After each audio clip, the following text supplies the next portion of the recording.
hoy todos son realistas. No, Vicente Guerrero, bueno Vicente Guadalupe Guerrero, Victoria. Vicente Guerrero y Guadalupe Victoria. Después, ¿quién viene? Anastasio Bustamante. Anastasio Bustamante fue realista. Filisola, ¿cómo se llamaba? Canovas. Bueno, no recuerdo, pero todos tienen un pasado realista y fueron soldados de Iturbide. Hay una otra cuestión. Guadalupe Victoria, él batalló un poco más para reconocer el Tratado de Guadalupe, perdón, el Tratado de Iguala. Y él decía que sí estaba de acuerdo, nada más que el que tenía que tomar, en lugar de ser Felipe VII o algún descendiente de la casa de Felipe VII, tendría que ser un viejo insurgente que no estuviera casado y que se casara con una indígena guatemalteca. El único viejo insurgente que no estaba casado en ese entonces era Guadalupe Victoria. Entonces, sí hay muchas cosas, ¿no?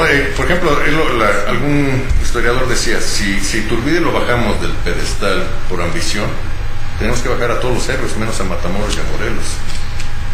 Y aún así, ¿no? Bueno. Sí, y aún así. Entonces, sí, a mí me interesaba mucho que se hablara de esto, porque incluso hasta la fecha Iturbide es una persona que sigue siendo como que está en el traspatio, como que es una estatua enlodada, como que no podemos hablar bien de él.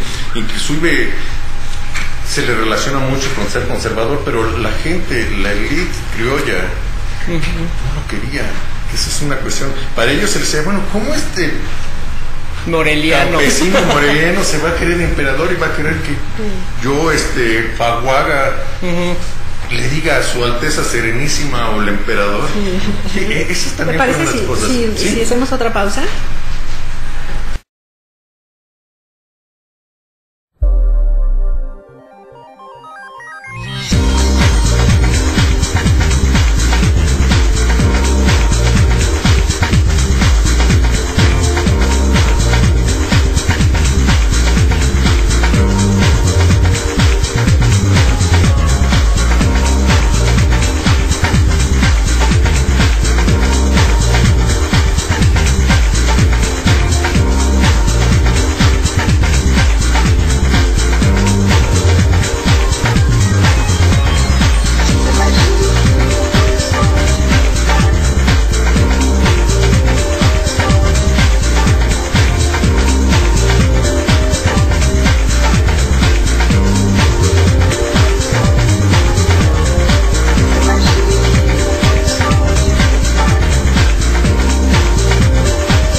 Bien, ya estamos de regreso en Tepantlato en vivo. Les recuerdo que estamos conversando con el licenciado Marco Fabricio Ramírez Padilla. Estamos hablando de la figura de Agustín de Iturbide. Y bueno, les recuerdo también los teléfonos. Tenemos uno en el estudio, el 5674-3860, el 55380617 y el 55308365. También pueden escribirnos a tepantlatoenvivo@hotmail.com y también a envivo@tepantlato.com.mx. Ahora sí, bueno, empezamos. Bueno, y también otra de las cuestiones es Iturbide en sus antiguos seguidores, al darse cuenta de todo lo que pasaba, como que provocó una reacción muy hasta novelesca, ¿no? Terán, en el momento en que era su antiguo aliado y estuvo a sus órdenes, en el momento en que perdió una batalla en Texas y se ve precisado a regresarse, se mete en una cuestión bien especial. Va a Padilla, que era la ciudad donde fusilaron a Iturbide, y se alojó un mes en los cuartos oscuros donde lo mataron, y ahí estuvo pensando hasta que finalmente se suicida y muere ahí. Anastasio Bustamante pidió que en el momento en que muriera su corazón, las cenizas de su corazón fueran enterradas donde enterraron a Iturbide. que Iturbide, después de que estuvo lo fusilaron en Padilla, estuvo enterrado ahí, precisamente Anastasio Bustamante lo traslada aquí a la catedral, hasta en la capilla donde está que le llaman de San Felipe, a San Felipe de Jesús, que por cierto ahí está el trono y hay una bandera trigarante que vale la pena darse una vuelta y verla, ¿no? Y ahí están los restos de Agustín de Iturbide y el corazón de Anastasio Bustamante, que también es una cuestión que no está en Agustín de Iturbide, no está en el ángel de la independencia, ¿no? Que es otra de las cuestiones que hay que ver. Sí, finalmente muchas figuras históricas en México han pasado por eso. O sea, Ignacio Solares hace poco especulaba con la idea de que en 1906 hay un atentado en contra de Porfirio Díaz, ¿no? O sea, ¿qué hubiera pasado si sí lo hubieran matado?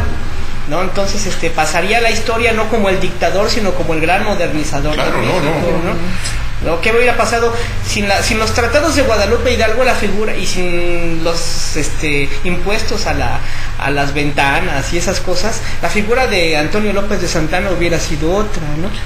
O sea, de repente sí tenemos así como que era muy bien.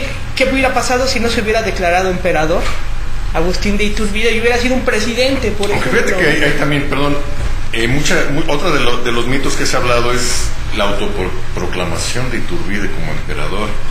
Entonces, ni se autoproclamó porque fue el Congreso, decían sus enemigos que fue el Congreso presionado por el populacho que se metió a la sala de reuniones. Eso fue precisamente un día, pero al día siguiente el Congreso, ya con todo el quórum establecido y sin nadie en las galeras, proclamó a Agustín de Iturbide emperador, ¿no? Entonces, también por ese lado, ¿no? Hay que ver, él no se proclamó, incluso él no quería proclamarse emperador, él sabía que no era el momento ni el lugar y que eso iba a ser un intento fallido. A él no le movía mucho al principio, quizás después le gustó porque nadie es ajeno al poder, ¿no? El poder corrompe, ¿no? Y el poder absoluto corrompe absolutamente. Y embriaga y finalmente... Pero sí, él fue proclamado por el Congreso.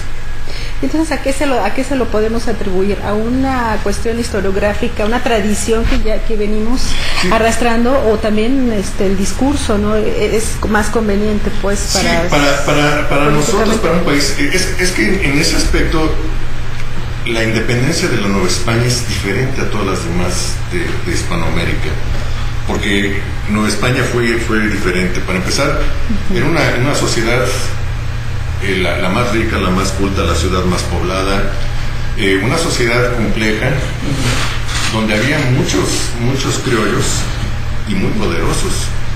Entonces, digamos, la independencia de México se hace en un aspecto para seguir igual, para seguir manteniendo el statu quo de los principales poderes de la Nueva España. Es decir, a la iglesia no se le iba a tocar, a los grandes terratenientes no se iba a tocar. Si hay un imperio, se mantiene la nobleza novohispana, que también habría que ver qué tan nobleza y qué tan en ese aspecto iba, ¿no?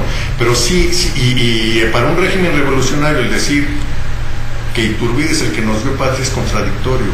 Es algo que no nos gusta, pero que es la realidad. Y sobre todo los regímenes que vinieron después de la independencia, ¿no? Pero finalmente son hechos incontrovertibles, ¿no? No, además algo que diferencia la independencia de México de las demás colonias hispanoamericanas tiene que ver con que, por ejemplo, los procesos de independencia, pienso en San Martín en Argentina, de Sucre en Chile, de Bolívar, son los que inician el proceso y concluyen el proceso, ¿no? O sea, el mismo caudillo, pues aquí en México la inicia Hidalgo, pero la termina Iturbide, ¿no? Y entonces ahí viene ese problema de que quién es el padre de la patria, ¿no? Y luego, bueno, viene Iturbide que se demoniza, ¿no?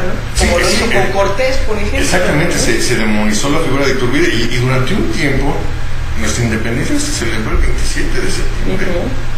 De hecho, ahorita, a fuerza de ser sinceros, tendremos que esperarnos en el 21 para celebrar la independencia. Por eso, y creo que estaba muy correctamente, es el inicio de la independencia y el inicio de la revolución. La gran fiesta tendría que ser en el 2021. Es como si hiciéramos nuestra fiesta de graduación el día que entramos